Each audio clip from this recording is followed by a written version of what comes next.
Monsieur Daval, quel est votre point de vue de manière générale sur la manière de diriger les entreprises? Alors ce qu'on constate, c'est que les entreprises, globalement, sont inscrites dans une logique de réussite et de performance à court terme.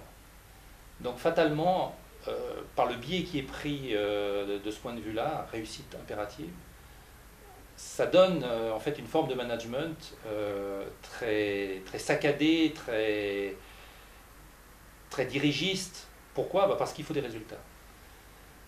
Donc ce qu'on voit, ce qu'on observe et ce qu'on lit dans le domaine du management, certes, il réussit bien par rapport à ses performances, encore que certaines performances peuvent être mises avec un certain point d'interrogation. Au bout de la chaîne, cette manière de faire péjore très fortement les collaborateurs. C'est-à-dire que beaucoup de collaborateurs n'adhèrent pas à cette performance et la nécessité d'avoir des indicateurs qui fonctionnent, et d'atteindre des objectifs extrêmement stricts et de plus en plus stricts. Est-ce que cela veut dire par exemple que le système actuel met plus de pression maintenant derrière les managers? Alors la pression elle est sur les managers et fatalement après sur les collaborateurs. Et c'est là le problème. Et c'est pour cette raison qu'on a réfléchi, vous me direz, certes dans un service public, mais qu'on a réfléchi à comment, parce que la pression existe aussi dans un service public, surtout que certaines activités du service public s'ouvrent à la concurrence. Donc il y a une nécessité, dans une certaine mesure, d'avoir les mêmes objectifs de résultats que dans le privé. Donc le management doit s'adapter à cette situation-là. Et ce qu'on constate, c'est que dans le service public, les gens sont encore moins prêts que dans le privé, puisqu'ils étaient quand même dans un monopole assez confortable. Ce qui veut dire que ça nous a permis d'imaginer un autre management, un management où les gens ont la conscience de devoir aller vers un objectif en particulier de compétitivité, mais aussi d'être un acteur et pas seulement d'être ou de supporter telle ou telle exigence de performance.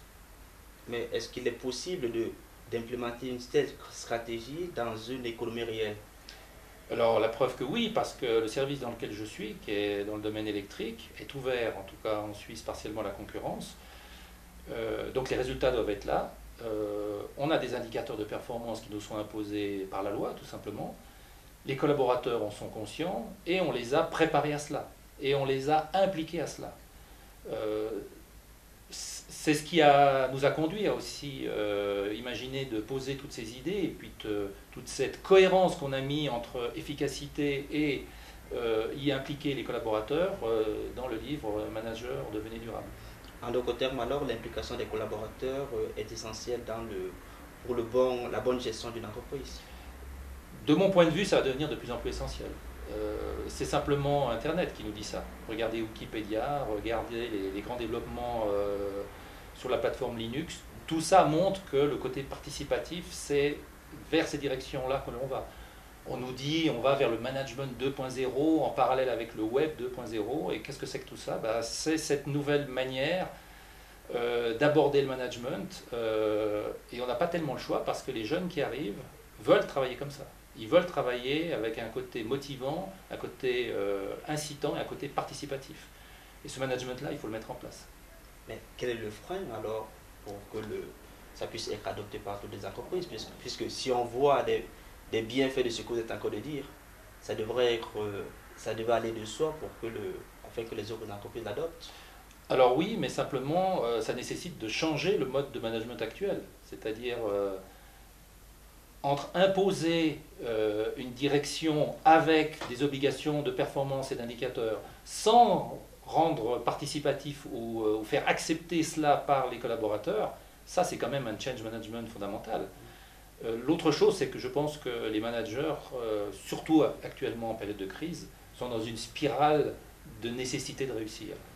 Et il faut du temps pour mettre en place, ou du moins il faut prendre un petit peu de hauteur, pour se dire comment je devrais organiser maintenant mon organisation, ou du moins préparer notre organisation, pour pouvoir tenir compte de ce que j'ai dit précédemment.